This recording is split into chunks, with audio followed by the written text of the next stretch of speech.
They noticed it the day she turned 13, how the sun kissed her skin, but cast no shadow behind her.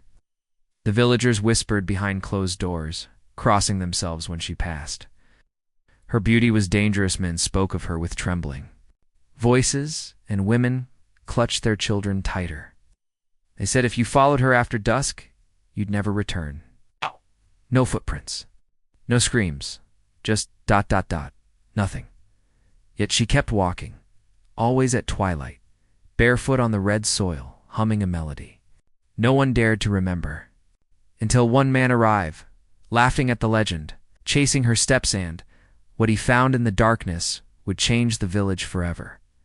They called her Asha of the Dusk, not because of her name, but because no one ever saw her beneath the midday sun. She always appeared when the sky blushed orange and the birds grew silent. Born to a silent mother and a father who vanished before her first cry, Asha was raised on the edge of the village, near the forest where no one hunted. From the start, she was ... different. Her eyes, deep pools of liquid bronze, shimmered in the twilight like they held fire. Her laughter, when it came, had an echo, one that lingered a second too long.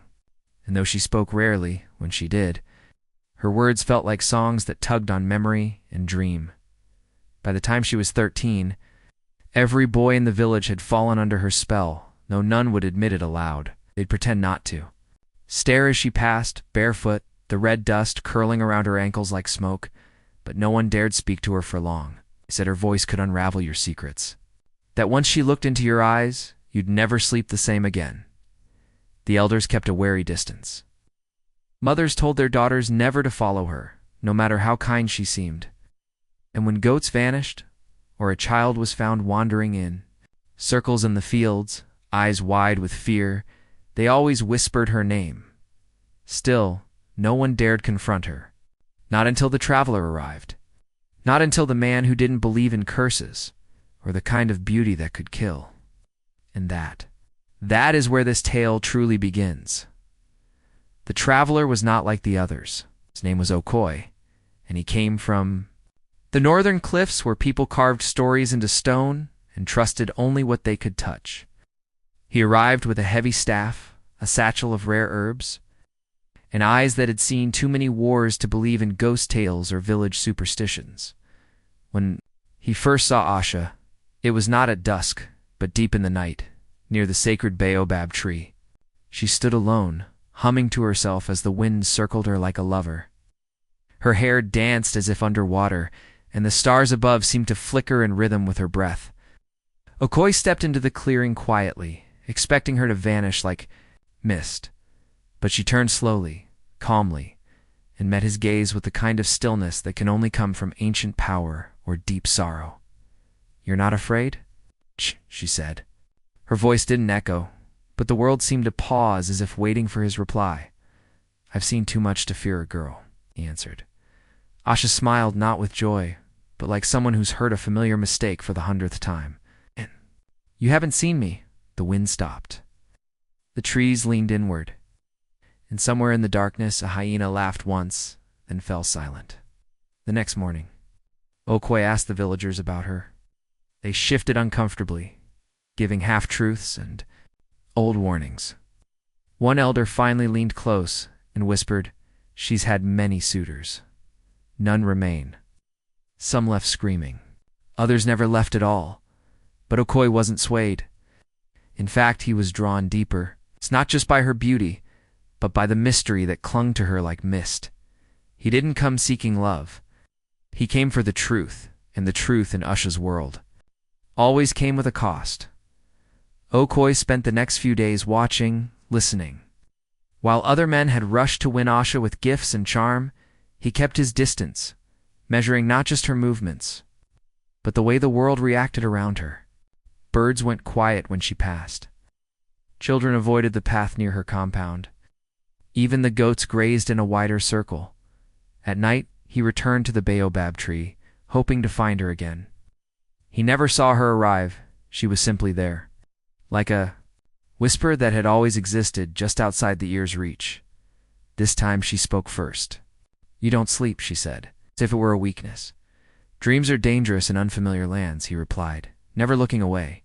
She moved closer, her silk garments brushing over dry leaves, never making a sound. Then let's speak. Awake dreams instead, she whispered. Hey, tell me, what do you see when you look at me? Okoi didn't flinch. A woman born from mystery, fed by silence, surrounded by warning. Asha blinked. For the first time, something unreadable flashed in her eyes.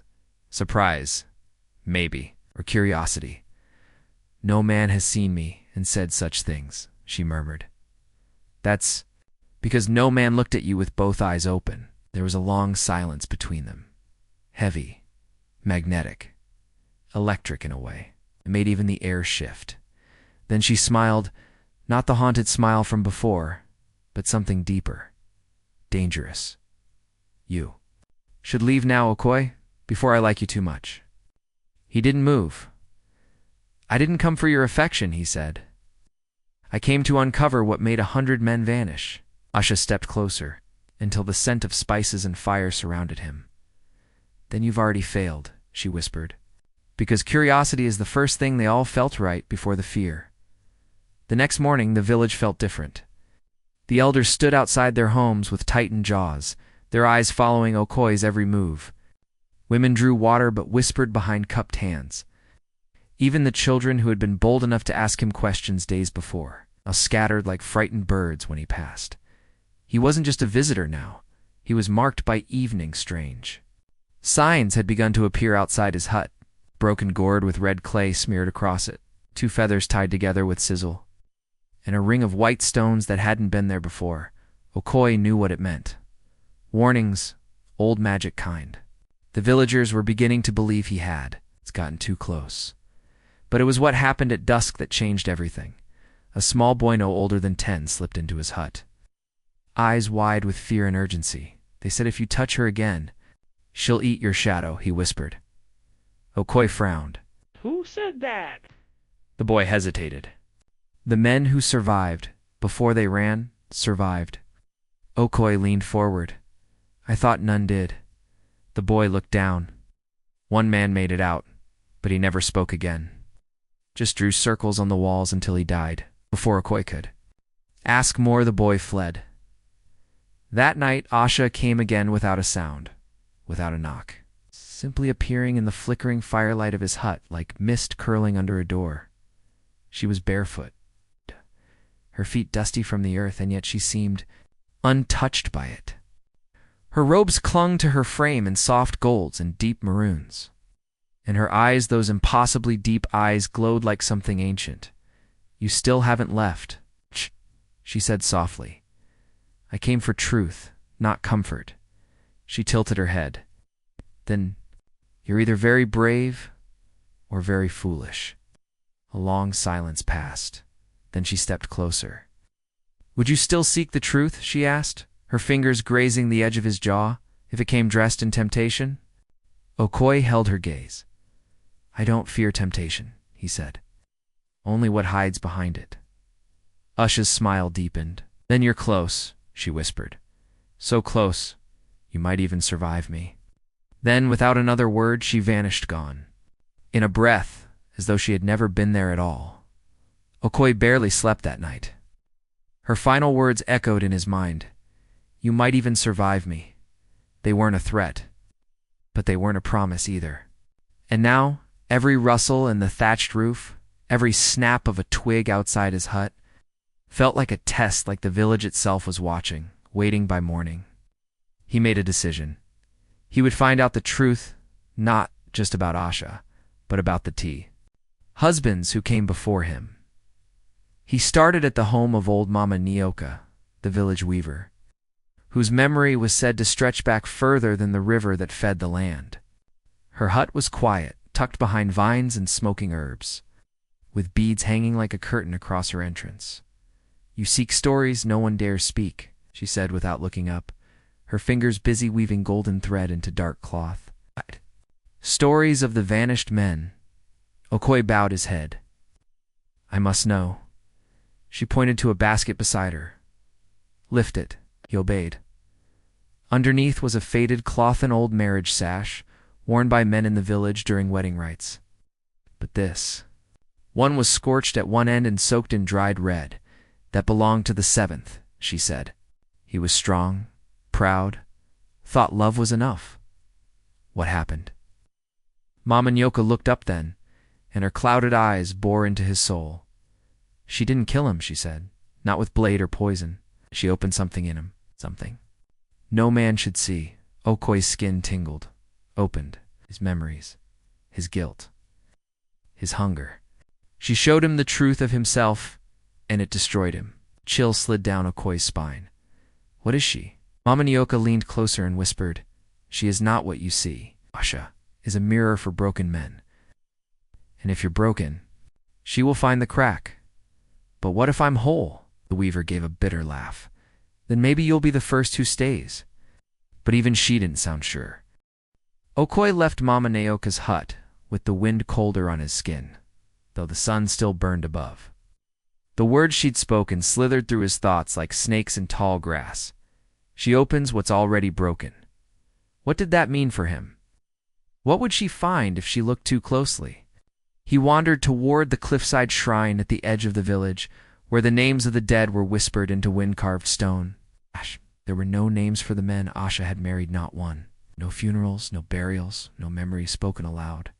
As if the earth itself had swallowed them whole and spat out silence. Then he heard it, a soft hum. A haunting lullaby, floating from the nearby fig trees. Asha. She was standing barefoot at the edge of the cliff, her back to him. A flowing crimson robe wrapped loosely around her curves, swaying in the breeze like smoke, her hair now untied. Shimmered like obsidian thread, tumbling past her waist. She turned her head slightly, just enough for him to see the curve of her cheek and the dangerous softness in her eyes. I knew you'd come, she said, not facing him. I wanted to understand, he replied carefully. What they saw. Why they ran. She turned slowly now, and for a heartbeat. He saw something behind her gaze, something ancient, patient, and quietly sad. They didn't run, she said. They collapsed. They saw me. Not just with their eyes, with their souls. They came with pride. I showed them truth. She took a step toward him. You're not afraid yet, so that's good. You still think this is about me? A faint glow pulsed from beneath her robe, down near her hip. He caught only a glimpse, just a flicker of light beneath fabric, but it hit him like a shout in the silence. The stories, the warnings, the disappearances, they weren't about something she did. They were about something she carried. He asked. Asha smiled softly, stepped closer, and pressed her fingers against his chest. I am the question you've avoided your entire life. Then she leaned in, her voice hot in his ear. And you've already started answering me. Air shifted. The wind stopped. Even the birds went quiet, and Okoi realized he wasn't sure he wanted to survive her that night. Okoi couldn't sleep. The village around him rested in uneasy stillness, as if even the trees were holding their breath. He lay in his hut, staring at the thatched roof above. But all he could see was Hersha, her voice echoing in his skull, her touch still burning on his chest. He had come seeking answers, but now the question had turned inward.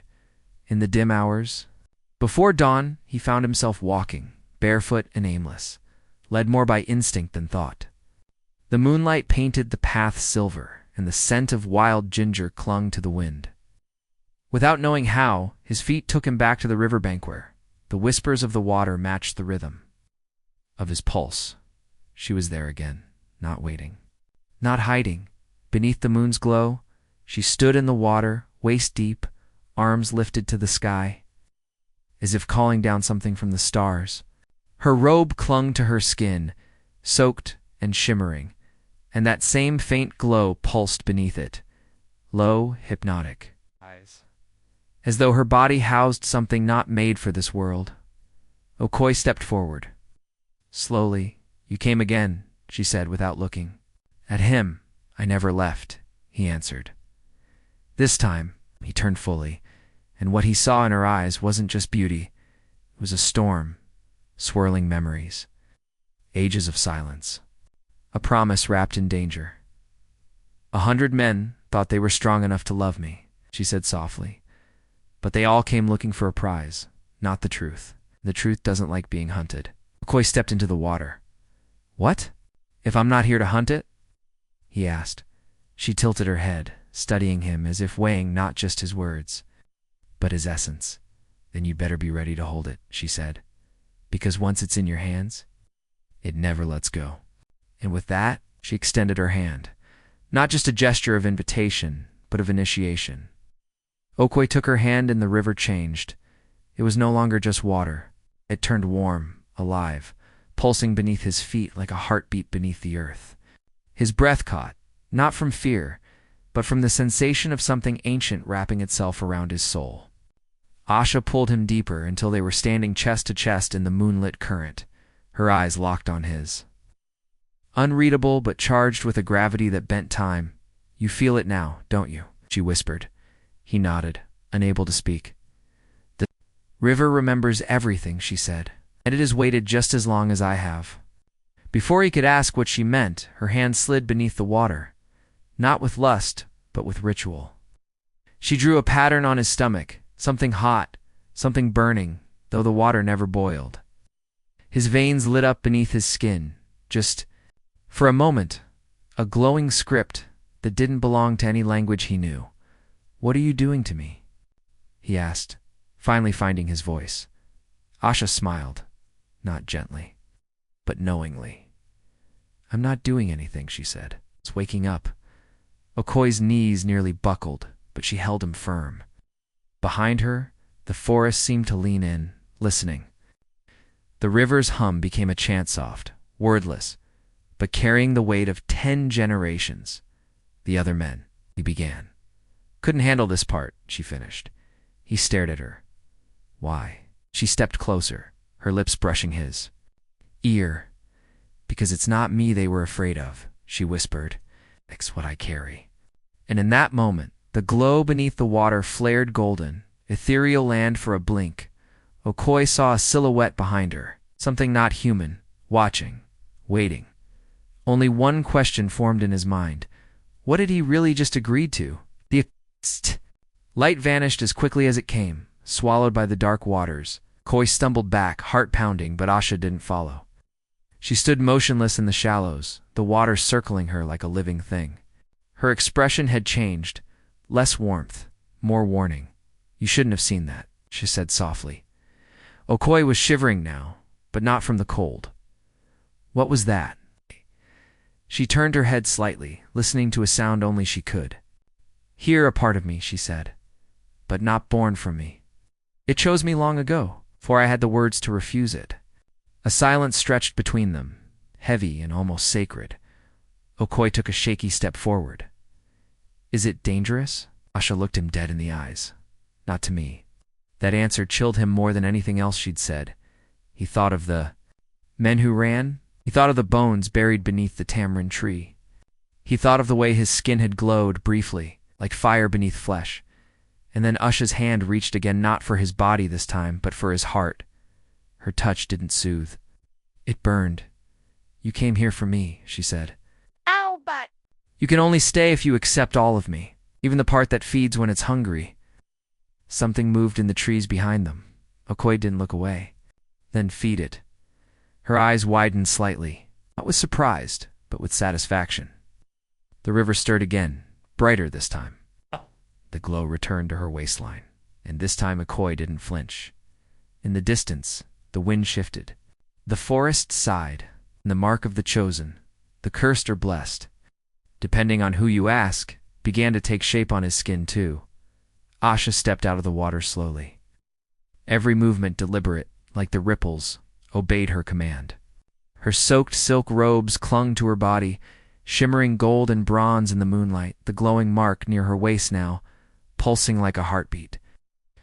Okoi watched, caught between awe and fear, as if he was witnessing a goddess crossing into the realm of mortals.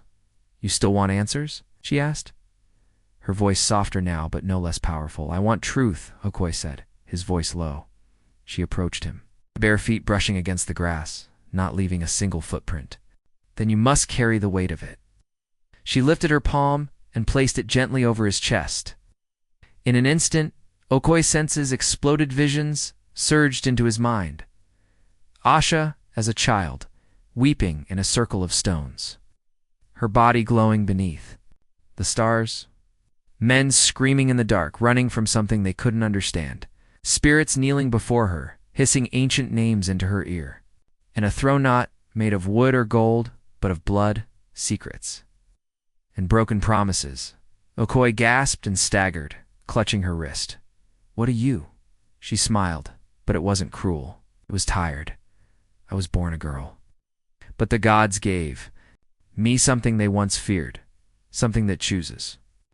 He dropped to his knees, not from weakness, but from the weight of knowing. "The others ran," she continued, "because they thought they could possess me. But I don't belong to any man, and the one who stays." He whispered. She knelt before him, her face inches from his, eyes glowing softly. "He doesn't own me. He becomes part of me." Suddenly Okoye understood why no one had survived, because none had surrendered, not in fear, but in faith, above them. The moon shifted behind the clouds. A drum echoed once in the distance, slow and heavy like a heartbeat. Asha tilted her head. "So, will you stay, Okoye? Or will your name join the 100? He looked into her eyes and saw his own reflection, burning, yet transformed. He didn't answer. He offered himself. Okoye rose slowly, still feeling the electric remnants of her touch in his chest. He didn't speak. Words felt clumsy in the presence of something so ancient, so alive. Asha stepped back, her silhouette framed by the glowing fireflies that had begun to swirl around her like tiny spirits. In the hushed night, even the frogs and cicadas had gone silent. As though the forest itself was listening, she turned without a word and began walking toward a narrow path hidden beneath hanging vines. Okoye. Followed, though every part of his soul screamed that he was crossing into a place no man was meant to tread. They moved deeper into the jungle, where roots coiled like snakes and the air grew thick with unseen whispers.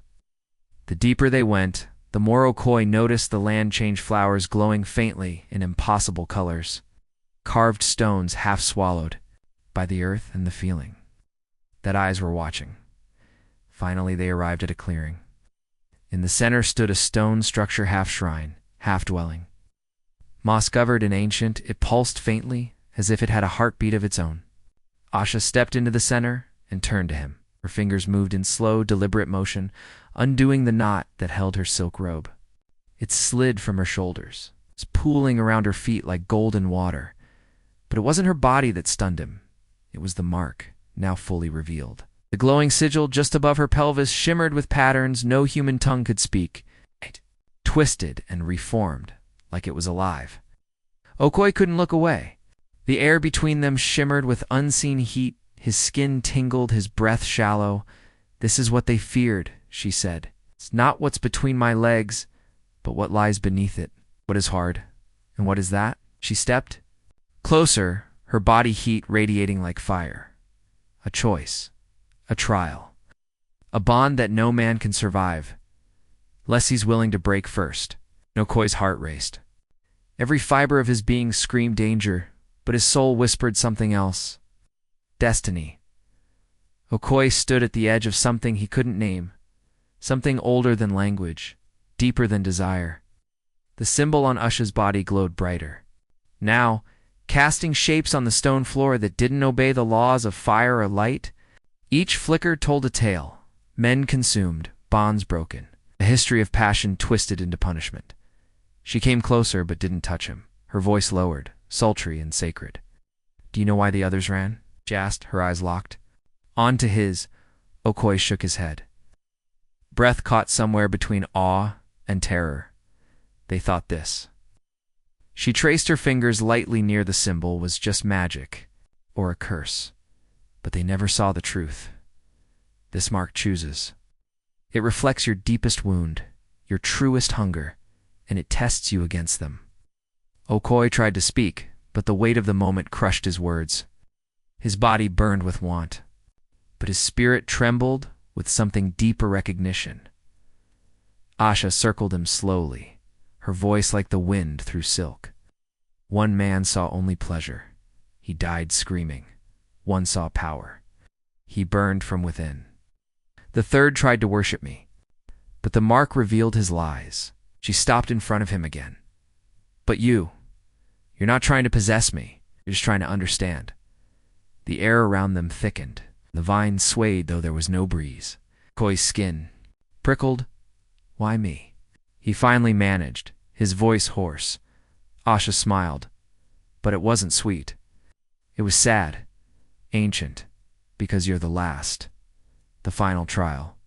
If you run like the rest, then this village will die with me.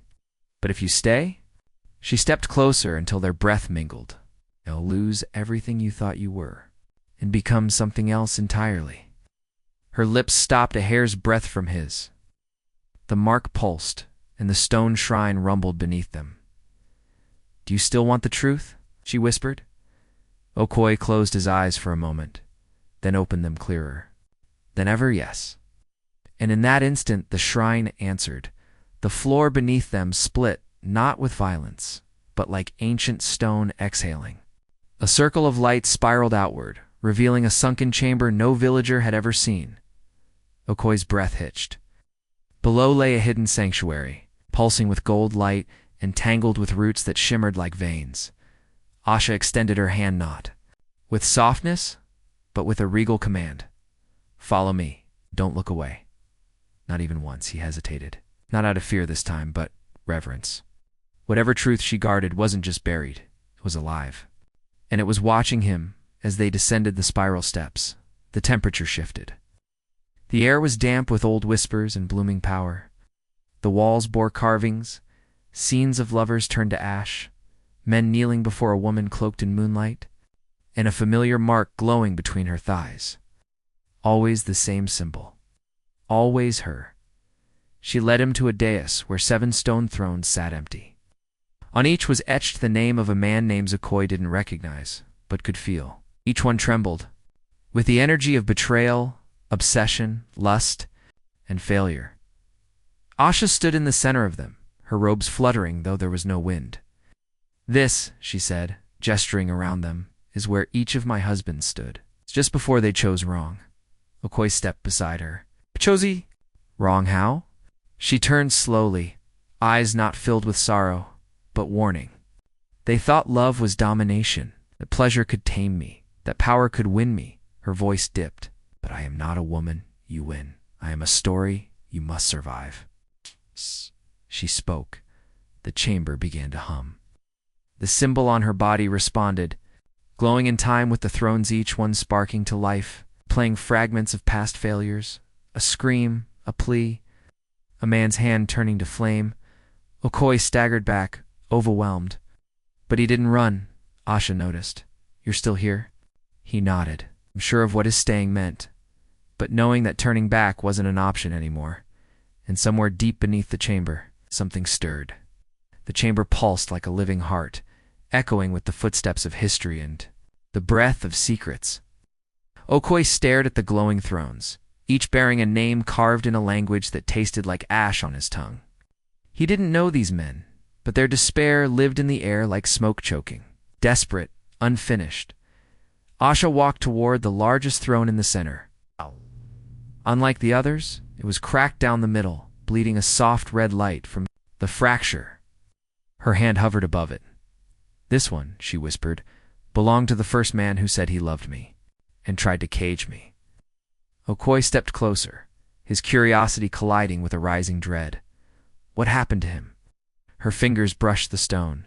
He kissed me with fire on his lips. I thought I'd melt. Instead, I reminded him fire needs air, and I took his breath away. The light inside the throne flared, and for a flash, Okoye saw the man's face eyes wide, not with terror, but awe as he crumbled into ash, his lips still moving as if whispering a final truth.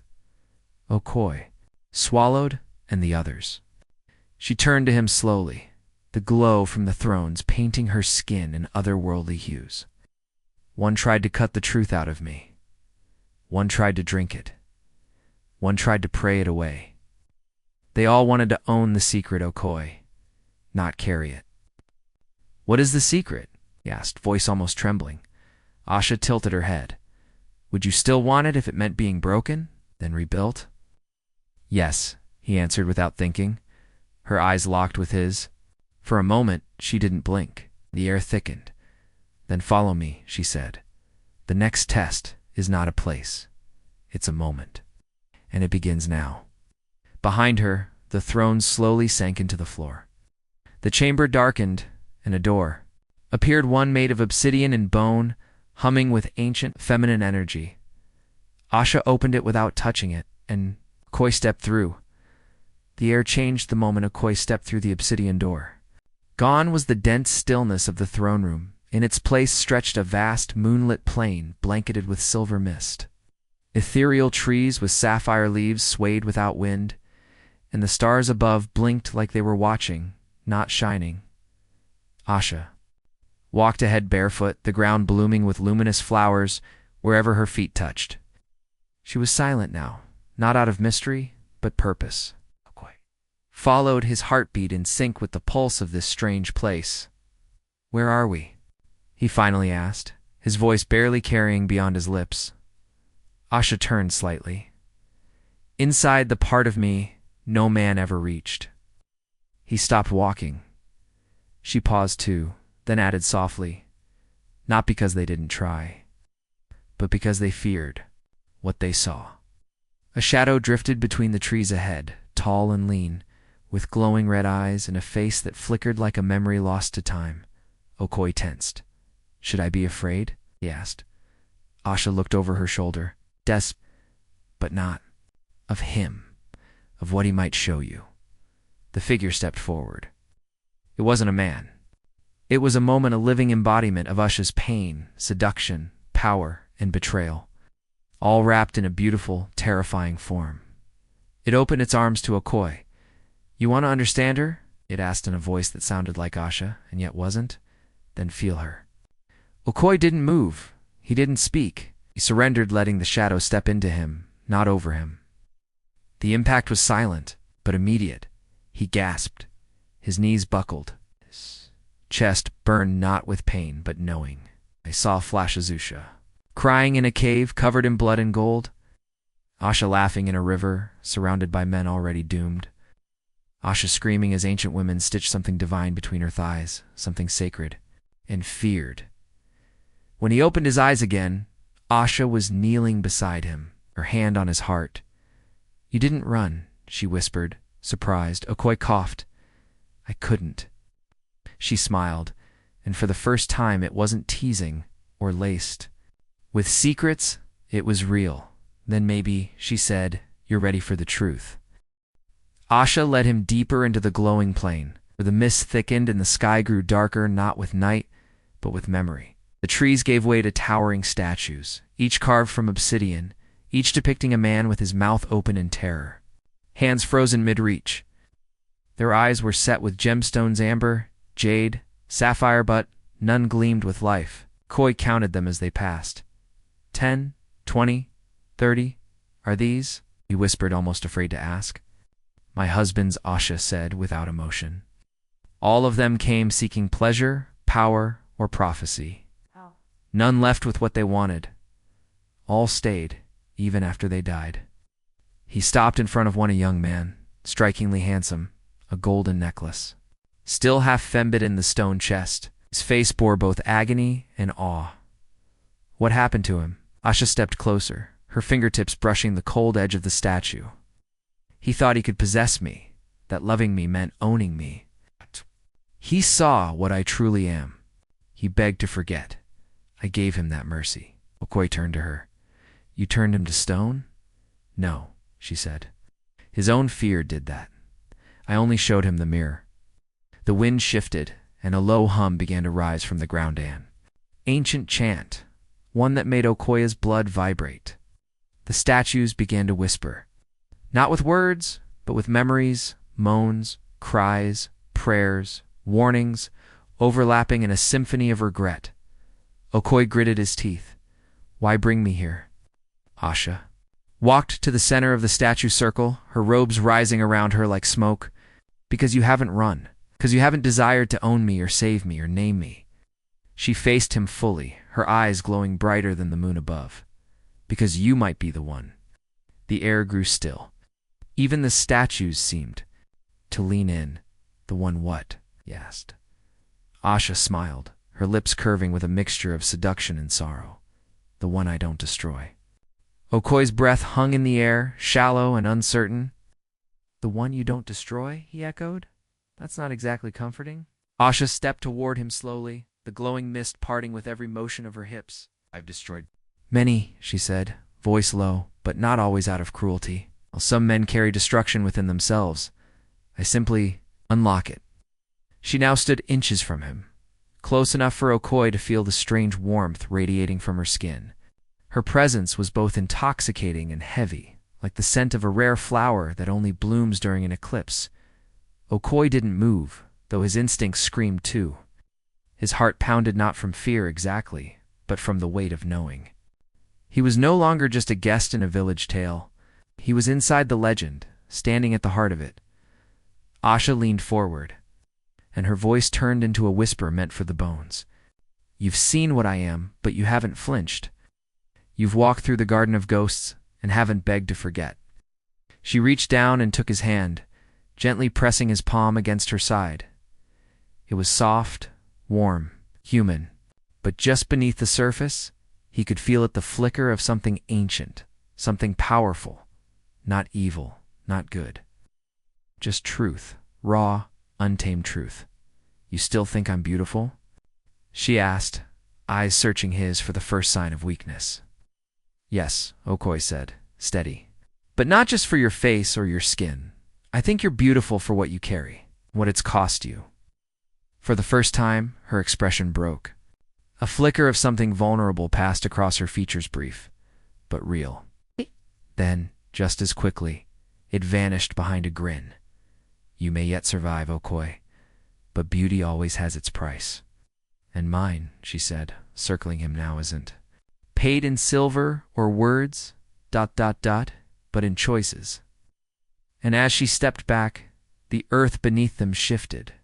The circle of statues cracked faintly and a glowing path opened beneath their feet, leading into a dark temple that hadn't been there moments before. Asha turned and walked toward it, without a glance back. "Come, if you dare." "What waits? Inside isn't just my secret. It's your test." Okoye stared at the path. He knew stepping forward meant surrendering everything he thought he knew about life, death, and love. But still, he followed. As Okoye crossed the threshold into the temple, the atmosphere changed entirely. The air grew heavy, thick with age and memory, and the walls pulsed with a soft amber light as if the stone itself was alive and breathing.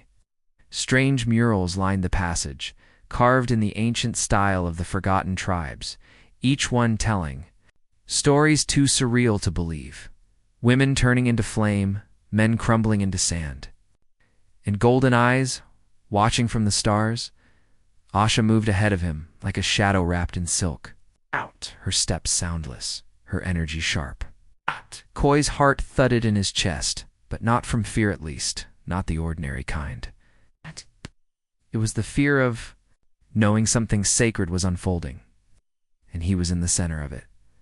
She stopped before a tall doorway, its arch carved in the shape of an open mouth. Inside, a chamber glowed softly with thousands of floating embers. Asha turned to face him, her silhouette framed in light, her gaze unreadable. "This room," she said, "holds the essence of all 100 men. Their hopes, their lusts, their betrayals, and their end. If you walk in, you'll see them, hear them, you may even feel them. If your heart trembles, even once, it will claim you too." Okoye squared his shoulders. "Why bring me here then?" "'Cause," she said, stepping closer until only a breath separated them, "I didn't just want to see if you could resist me. I wanted to know if you were strong enough to see me. All of me. The part no man has ever been brave enough to look at without flinching." Her fingers grazed his chest, not seductively, but deliberately, as if searching for something buried. Beneath his skin, they saw a body, she whispered, but not the burden. They wanted the pleasure, not the truth. "But you, if you step inside and survive, will know what even I no longer understand." The flames inside the chamber flickered, casting Usha's face in shadow and gold. Okoi could hear something mellow voices, whispers swirling like wind, not menacing, but filled with mourning and regret. He took one last look at her. Then let me see it. With that, he stepped into the room of secrets, where desire, sorrow, and power danced in silence, waiting to test the last man standing. The chamber welcomed him with eerie stillness. No sound of footsteps echoed back. Wind stirred the air. The moment Okoi passed through the threshold, it was as if the world outside no longer existed. The glowing embers floated in perfect silence, suspended like spirits caught mid-breath. Some flickered gently, others burned brighter as though, reacting to his presence, Okoi took cautious steps forward, his senses heightened. Around him, the walls began to shimmer, not just with firelight, but with moving visions, as though the stone itself had turned to memory. He saw the faces of the 100 men, each different, yet all frozen in expressions of awe, longing, and eventual terror. Her final moments replayed again and again, like echoes trying to speak from beneath the earth, and then he heard it, a heartbeat, not his own. It came from the center of the room, where a shallow pool of liquid gold shimmered, like sunlight made flesh. Above it hovered a swirling mass of light and shadow, slowly coalescing into the form of a woman. Not Asha, but something far older, deeper, raw. The ancestral version of her, unmasked, unapologetic. She was clothed in light and nothing else. Her skin glowed like polished bronze, hair flowing like black fire, and eyes that shimmered like twin moons. But what held him captive wasn't her beauty, it was her sorrow. It filled the space like perfume, intoxicating and tragic. You are the first to stand here without shaking. Her voice came not from her mouth, but from the walls, the flames, even from within Okoi's bones. But that does not mean you will survive what you are about to learn. Okoi stood firm, though his throat was dry. Then show me. The woman extended a hand, and as he took it, the flames around the room surged, then the chamber dissolved into darkness. Taking them both into the truth hidden even from the gods, the darkness wasn't empty, it was alive. Swirling tendrils of memory, scent, and sensation curled around Okoi, pulling him deeper into Usha's truth. They stood on a plane, not bound by time, a liminal space between past and present, between spirit and flesh. And before them unfolded the life Asha had kept hidden from the world. He saw her first. Life centuries ago born, not in the village he knew, but in a land of sand and starlight, ruled by priestesses who bent time. She had been a seer, chosen. From birth, trained to hold the knowledge of life, death, and what lay beyond. But she was too curious, too hungry. She peered into the abyss one too many times, and the abyss offered her a gift hand, a curse in one night. Asha became immortal. But at a cost. Her touch could heal or destroy. Her desire could unmake a man's will. Her kiss could plant visions in the minds of kings. Worst of all, her longing for true connection, true love, remained unmet. For none who approached her could survive the unraveling of their own hearts. Okoi's chest tightened as he watched. The centuries passed, suitors drawn to her beauty like moths to flame, and one by one reduced to trembling shells of men. Some fled, others begged. A few, mad with longing, tried to cage her. All failed, and yet she continued to hope. She continued to call out to the stars. And with each heartbreak, her power grew, until even she could no longer control it. Okoi turned to her in the vision. Why show me this? Her spirit form stepped closer, eyes now gentle, even pleading.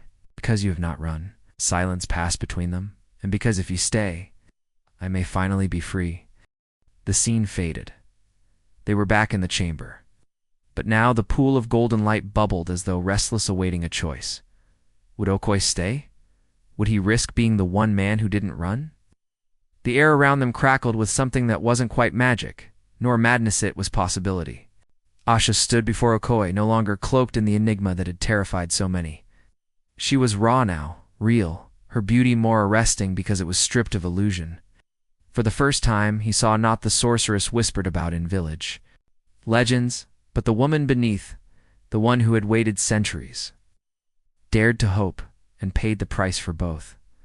"I am tired of being a test," she said, her voice low, like wind brushing across ancient stone. "Tired of being feared, worshipped, touched only with trembling hands or hidden intentions." Koi said nothing. Not because he had no words, but because any word felt too small. She stepped toward him, close enough for him to feel the heat of her breath. Her eyes searched his. "Do you think you're different, Okoi? That you'll last?" "I don't know," he replied honestly. But I haven't run yet." Asha exhaled sharply, a sound caught between a laugh and a sob. That's what the last few said, just before they screamed. Koi didn't flinch. Instead, he reached for her hand slowly, giving her time to pull away. She didn't. His fingers touched hers, and for a moment, nothing exploded. No illusions tore apart. Just warmth, palpable, human, shared. Then, the room responded. Golden glyphs on the walls ignited. The pool behind them shimmered, casting refracted light like broken stars. Somewhere in the chamber's shadows, a hum began to rise, soft and mournful, like a hymn sung by forgotten spirits. Okoi's breath caught in his throat. "What is this?" Asha looked around, wide-eyed. It's never done that before. And then, almost imperceptibly, the glow between her hips, the mark she was born with, began to fade, not vanish, but soften, like a fire finally finding peace.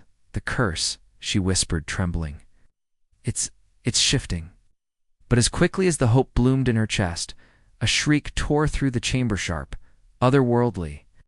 From the far wall, something began to move, a form cloaked in shadows, watching, stirring. Okoi turned. "We're not alone." Asha's eyes went wide with dread. "Then the final trial has begun." From the edge of the chamber, the darkness peeled back like burning paper. A figure emerged, tall, sinewy, and draped in robes woven from shadow and ash. Its face was hidden beneath an ornate mask carved from bone and obsidian, but its presence was suffocating. Okoi instinctively stepped in front of Asha, but she gripped his shoulder. "No," she said softly. "He isn't here for violence. Not yet." The figure's voice slid across the stone like oil. "So, the 100th finally stands firm, its head tilted. And the girl dares to feel." Asha's jaw clenched. "I'm not a girl anymore. You were never meant to be," the figure said. "You were meant to guard the threshold, not crave what lies beyond it." Koi turned to Asha. "Who is he?" She hesitated, then answered. "He is the one who cursed me, the watcher of the gate, bound to me, as I was bound to this chamber, this legacy. But something's changing. You changed it." The watcher stepped closer, his form half fading into mist. "You've weakened the seal, Asha. The moment he touched you without fear, the ancient pact cracked." "Good," Asha replied. "Then maybe I can finally be free." "Freedom," the watcher scoffed. "You call this rebellion freedom? You forget what was sealed beneath." At that, the glyphs lining the walls began to pulsate with light, but with something darker. A second heartbeat, slow rumbling rhythm that seemed to come from under the earth itself. Okoi reached for Asha's hand. "Tell me the truth. What's beneath us?" Asha looked into his eyes, and for once her beauty didn't distract, it revealed. A god, or what's left of one. My body, my bloodline, was the lock. I was born to keep it sleeping, and the curse, Koi asked. A warning, a weapon, a test for any man who came close. Her voice shook now. "One could love me, see me, not the power I carry, but the soul. The gate would not need to break," the watcher hissed. "But the gate has broken. And now we must choose." The walls cracked. Dust rained from above. The pool in the chamber center boiled. From its depths, something ancient began to stir. Asha turned to Okoi, eyes brimming with fear and defiance. "Do you still want me?" He didn't hesitate. "I want you, not what guards you." Then, from the pool, a hand of molten gold and shadow emerged, and all the lights went out. When the lights vanished, the chamber didn't fall into silence, it began to hum. A deep, throbbing tone resonated through the walls and floors, like the breathing of some ancient beast finally waking from slumber. The golden-shadowed hand reaching from the pool flexed slowly, its fingers unnaturally long, dripping with iridescent liquid that hissed as it struck the stone. Okoi tightened his grip on Asha's hand. "Tell me that's not the god." She nodded once. "Not all of him, just the beginning." From the pool rose a towering figure, 10 feet tall and shapeless at first.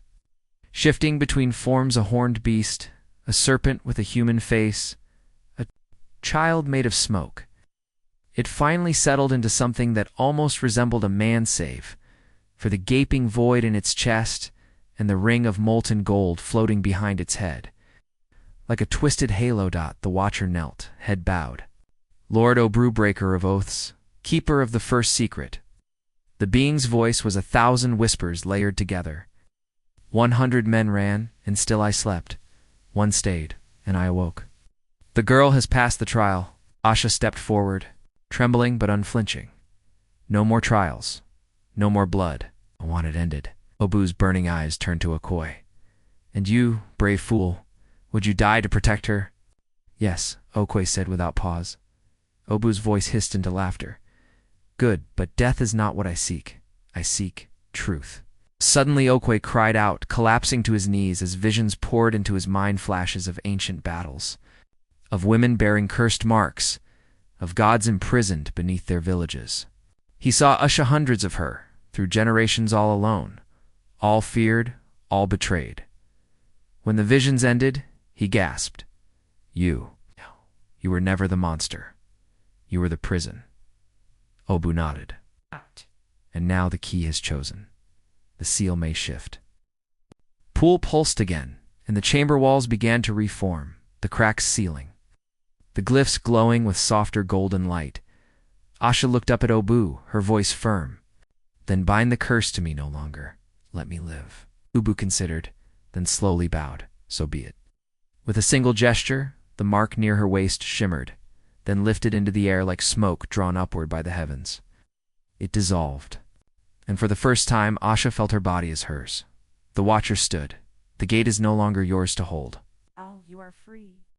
And as Obu's form faded back into the golden depths, she collapsed into Okoi's arms, not broken, but finally whole. The air inside the chamber turned still, no longer heavy with dread, but pulsing with something new, calm, sacred. The watcher, silent until now, removed his mask, revealing the lined face of a man who had seen centuries. His eyes, though tired, sparkled with reverence. "You have done what no soul before dared," he said to Asha, his voice low, reverent. "You chose truth over tradition, and him." He glanced at Okoi, still kneeling beside her, arms gently around her shoulders. "He chose you not in fear, but in faith." Asha looked to the pool where the god had vanished. "Is it over?" The watcher smiled, bittersweet. "A seal is broken, but freedom is not the same as peace. You carry no curse now, but your story will not be easily forgotten. You are legend now, and legends are heavy things." Koi stood, lifting her gently to her feet. "Then let us write the ending ourselves." Together, they stepped through the chamber doors, now wide open and shining with daylight. The jungle beyond was alive and waiting, birds crying in celebration, wind whistling like ancestral song. But as they passed the final threshold, the watcher raised one hand. One last gift, for the one who bore the burden. He tossed a small obsidian pendant toward her. It shimmered as it hit her palm, warm, thrumming with subtle energy. Asha blinked. "What is it?" "A memory," the watcher said, "of what you endured, so that they will never forget."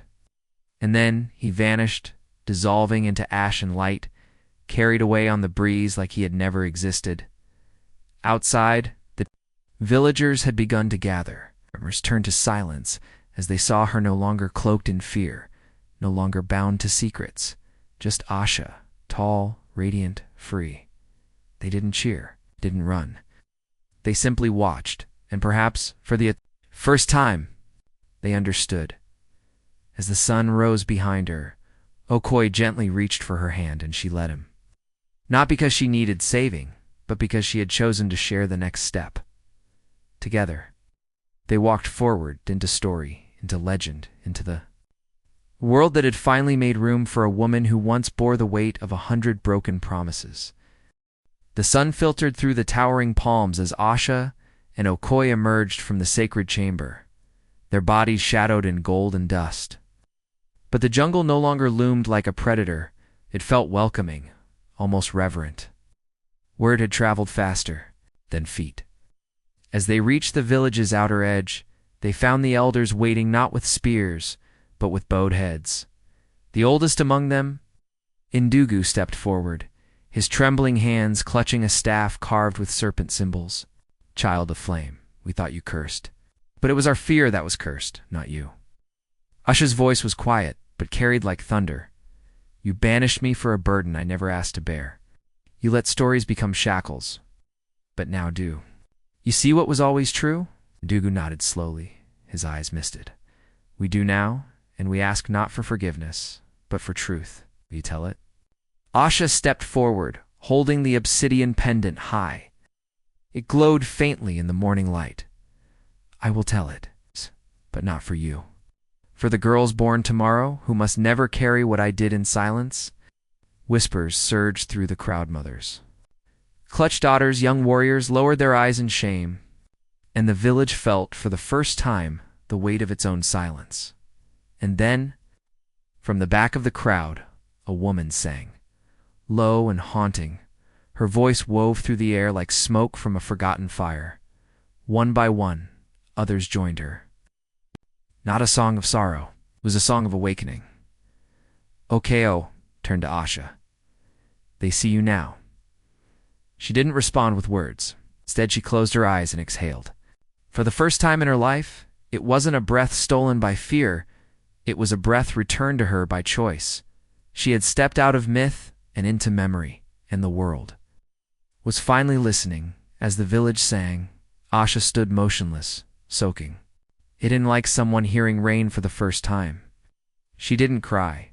Her strength wasn't in her tears. It was in how she stood tall, regal, like a storm that had passed but left the sky permanently changed. Okoye moved closer, his presence steady, protective, but no longer shielding her from the world or from herself. They sing for you, he said quietly. Asha looked at him, eyes deep as obsidian wells. No, they sing for them, for every girl they silenced, for every woman they feared. Behind them, a child broke from the crowd and ran up to Asha. Couldn't have been more than 10. Her eyes were wide, not with fear, but with wonder. Are you the fire woman? The girl asked, breathless. Asha knelt, her silk robe pooling around her like smoke. No, she replied, gently touching the girl's cheek. I'm the girl who stopped running from her fire. The crowd grew quiet again. Ndugu stepped forward once more and asked, What would you have us do now, Asha? Shh. She rose slowly. Power in every movement. Build a new story. One where you do not bury truth under fear. One where girls like me are not feared, but followed. And then she turned and walked past the elders, past the crowd, straight toward the edge of the village where the jungle began once more. Okoye followed. Back into the wild. Asha smiled. No, into the world. There's more to fix than this village. And as they disappeared into the trees, the wind stirred again, not ominous this time, but like an ancient spirit relieved that finally, someone had listened. For weeks after Asha and Okoye vanished into the forest, the village remained eerily still. Not in fear, no. That old silence was gone. This was a waiting breath, an unspoken question.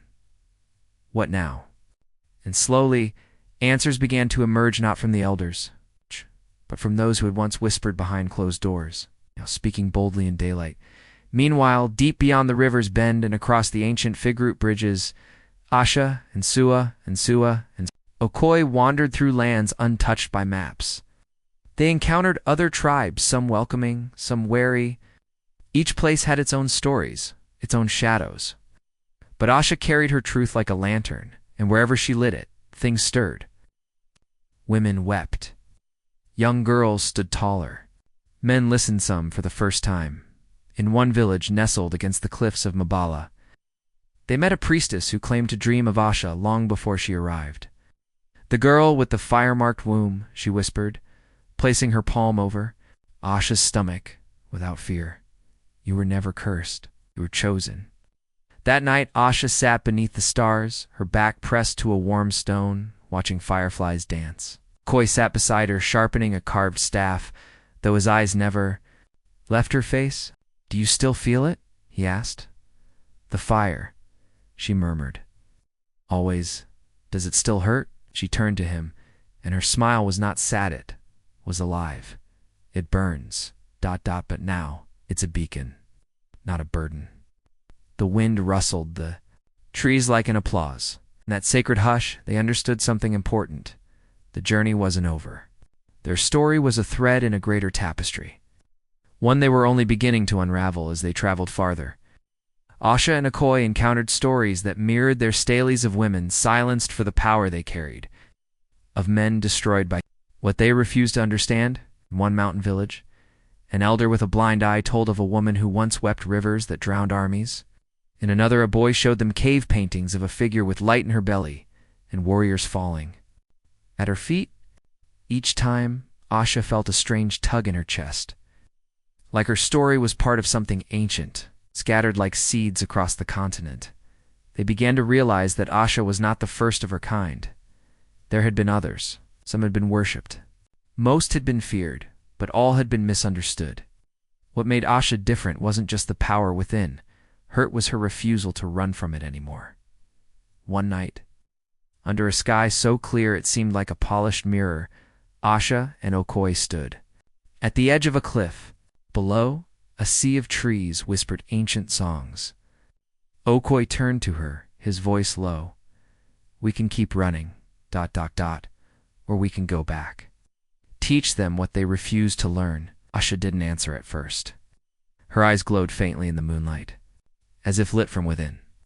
Finally she said, "No one ever taught me what I was. I had to bleed for my answers.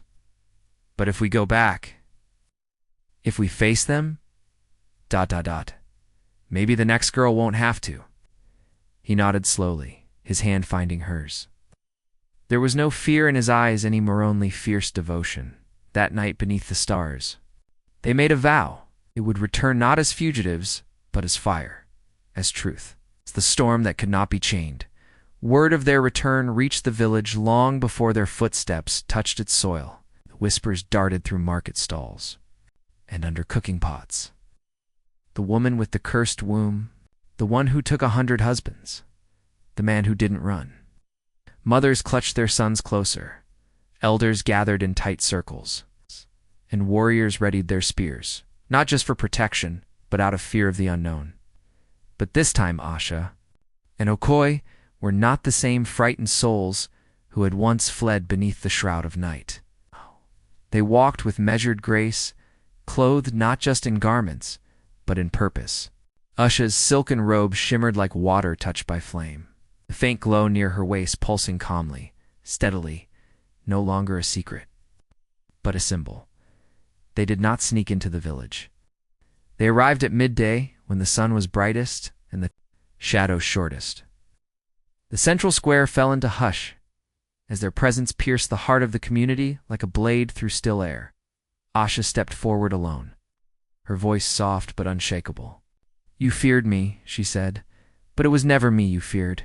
It was what you refused to understand." A murmur rippled through the villagers, some unable to meet her gaze, but others, especially the young Lindin. There was something in her tone, in the way she held herself, that felt like a doorway to something forgotten. Ow. Something ancient. Okoi stood beside her like a sentinel, not as her savior, but as her equal. His presence made them uneasy, not because he followed her, but because he hadn't fled. He had seen what lay between fear and truth, his chosen truth. And when the village chief stepped forward, eyes cloudy with age but sharp with memory, everyone held their breath. He spoke. One word, "Speak," and Asha did. Asha's words rolled through the air like a sacred drumbeat, measured, hypnotic, unshakable. She told them the truth of the mark she bore, how it was not a curse but a covenant, a gift passed down from the old spirits, placed in the womb of a chosen daughter once every 100 years, not to punish men, but to test their courage, their intentions, their hearts. The mark revealed only what already lived inside those who came near, their lust, their fear, their weakness. It was a mirror, not a monster. The men who fled, she said, her voice steady, were not destroyed by me. They were undone by their own secrets.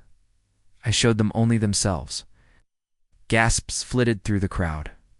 Women covered their mouths. Few of the elders bowed their heads, memories resurfacing of brothers, sons, husbands who'd returned from her presence, shaking, silent, or vanished altogether.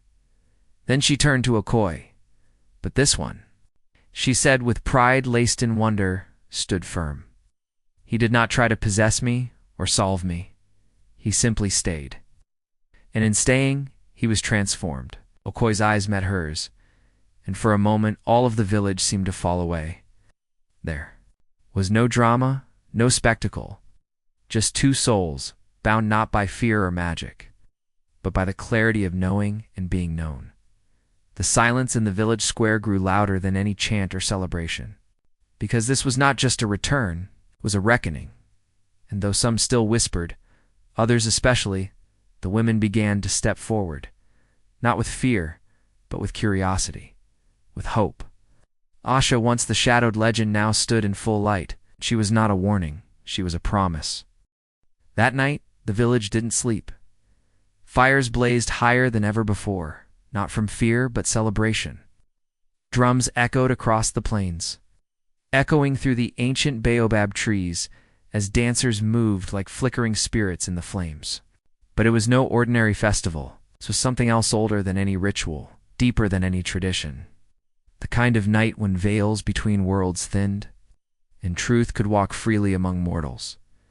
At the center of it all, Asha sat beside Okoye beneath the great tree, her legs folded beneath her, her robe flowing like rippling silk. The tribal markings along her collarbone shimmered gold in the firelight. She looked not like a woman who had endured judgment, but like a queen. Returning from exile, elders approached, one by one, their heads bowed. Not in apologino, in recognition. Daughter of Anansi, one said. We were blind. Daughter of the flame, said another. You carry more than power. You carry patience.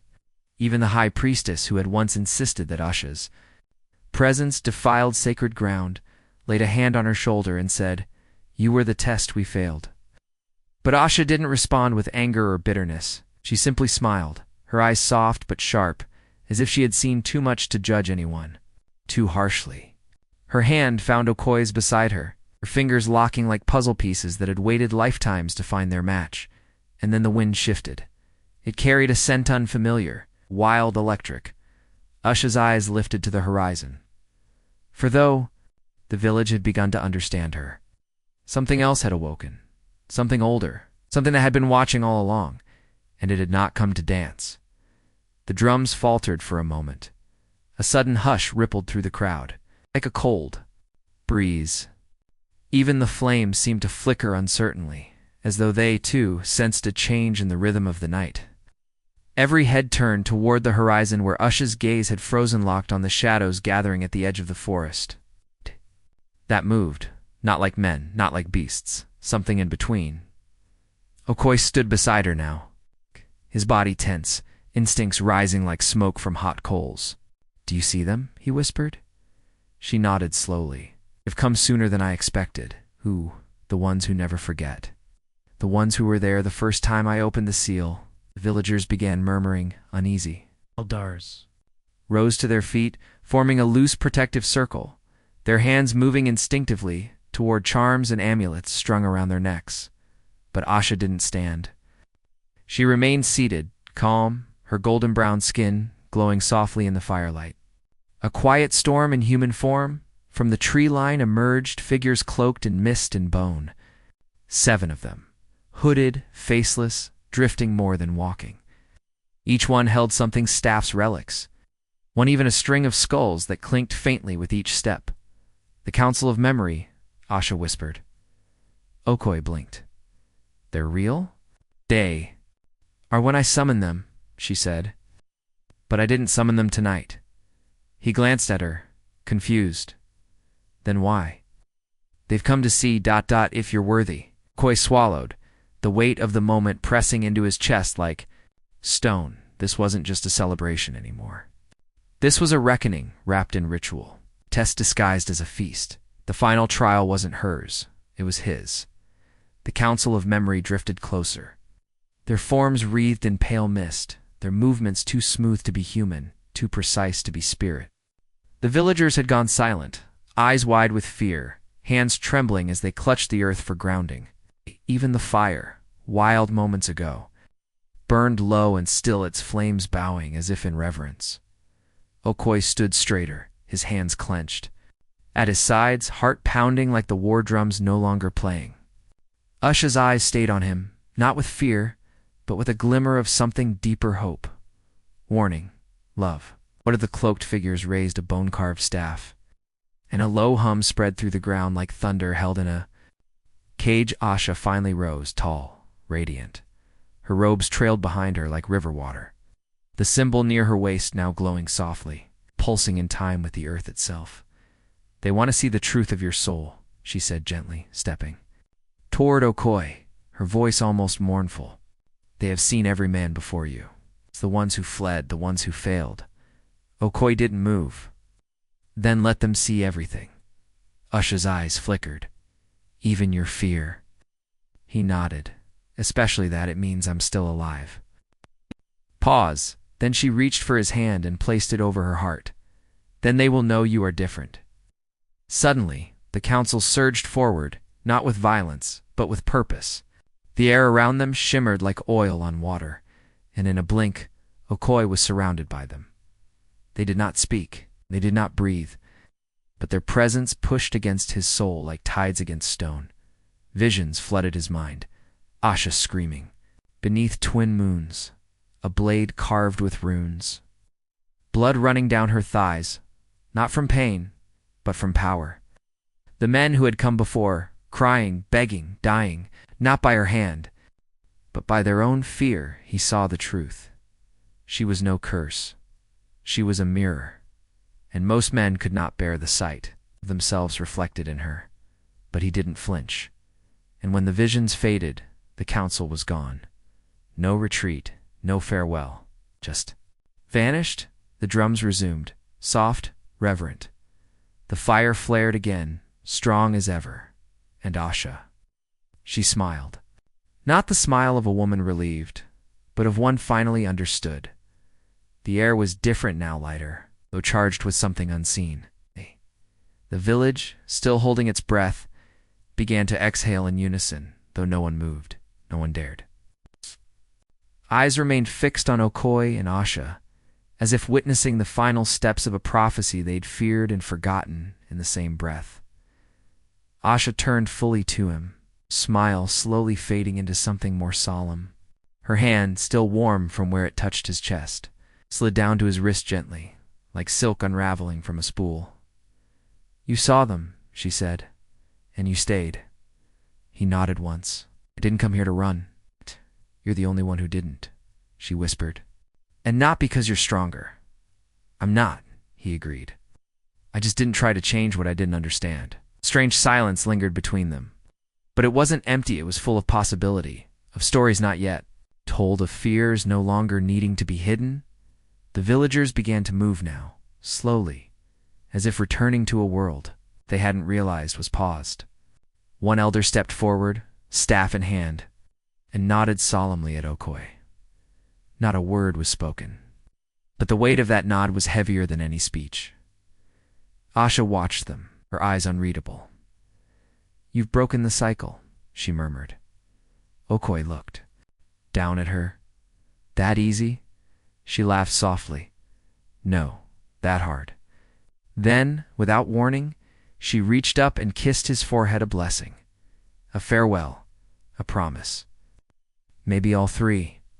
The glowing mark on her waist dimmed, no longer throbbing with trapped power, but pulsing softly like a heart at rest, and then Usha stepped back toward the fire, toward the ceremonial stones where the other men had failed. But instead of summoning spirits or testing fate, she knelt. For the first time, she knelt. To honor what didn't break me, she said, her voice rising above the crackling flames. To honor the man who saw me whole and didn't shatter. The villagers dropped to their knees, and the wind whispered through the trees, not as a warning, but as a song. The fire crackled louder, its embers floating like golden butterflies through the twilight. The villagers remained kneeling, their heads bowed in reverence, but not out of fear. Something sacred had shifted, and they all felt it. In their bones, even the ground seemed to hum beneath them, as if the earth itself had been waiting for this moment. Okoye didn't kneel, not out of defiance, but because Usha's eyes were still locked on him, and he understood instinctively this. Part was between them. She stood slowly from her kneeling position, the ceremonial dust that had once clung to her skin lifting like mist. A trail of faint golden light shimmered where she had stepped, as if marking the path of the ancestors. Her body was radiant now, not glowing in the way it had before, but alive with a kind of beauty that was no longer terrifying. It was powerful. It was whole. 100 came before you, she said, her voice ringing clearly through the night. Each believed they could conquer me, understand me, own me, and they failed because they never listened, Okoye replied, stepping toward. Her Asha tilted her head slightly. And you stayed to listen. Her lips curved upward, not into a smile, but something deeper, quiet surrender. She reached into her robes and pulled out a small object wrapped in crimson silk. Slowly she unfolded it, revealing a black stone carved in the shape of an eye. Flecked with gold, villagers gasped, recognizing it instantly. The eye of Nguvo, a relic said to contain both blessing and curse, depending on the heart of the one who bore it. No one knew it was real, one elder whispered, because no one ever earned it, Asha said, never breaking eye contact with Okoye. Until now. She placed it in his hand. The moment his fingers closed around it, the fire behind her flared high into the sky, then vanished into a single rising spark. The village was cast into deep shadow, illuminated only by the steady golden light now. Pulsing from Okoye's chest, he looked down not in fear, but in awe. Asha stepped close again, her voice softer this time. Now you carry what I've carried, but you carry it freely, not bound, not cursed. And with that, the spell that had clung to her for generations, binding her to the land. To the deaths of 100 husbands, to the whispers of fear and myth dissolved, like smoke in the air. Asha was finally free, and the man who had chosen to stay had become legend. As dawn crept over the horizon, painting the sky in hues of orange and amethyst, the village began to stir not from sleep, but from centuries of silence. Asha and Okoye stood side by side at the center of the sacred grounds, bathed in a new light neither of them had ever felt before. It was not just the sun rising, it was the curse breaking. One by one, the villagers stood, their faces wet with tears, their eyes wide with reverence. No one spoke, but the silence said everything. Asha, once a mystery wrapped in myth and mortal fear, was now flesh, blood, and soul redeemed not by a ritual, but by love unshaken by shadows. The elders approached first. The oldest among them, her back bent from time, but her spirit unbroken, stepped forward and placed her hand on Usha's shoulder. You were never our curse, she whispered. You were our warning, and now our guide. Okoye felt the weight of the stone in his palm, lessened not in physical weight, but in meaning. It no longer symbolized fear or death. It pulsed, gently, like a heart, like life itself. They turned to leave the ceremonial grounds, but Asha paused. Her gaze drifted to the shrine where her name had been etched 100 times over.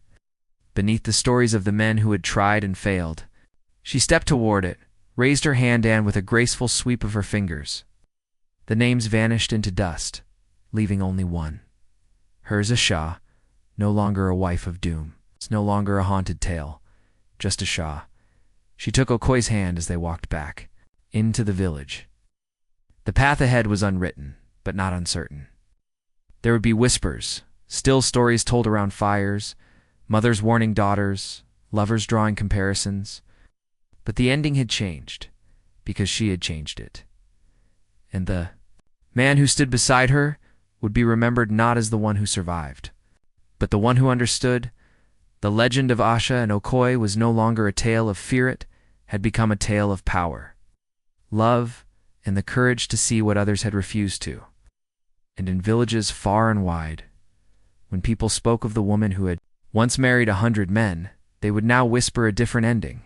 She chose him. And in doing so, finally chose herself. If you enjoyed this mysterious African folktale, don't forget to like, subscribe, and hit the notification bell, because in this village, every story hides a secret. And the next one might just haunt your dreams. Comment below. What do you think Asha was truly hiding? And remember, in tales like these, truth is never what it seems.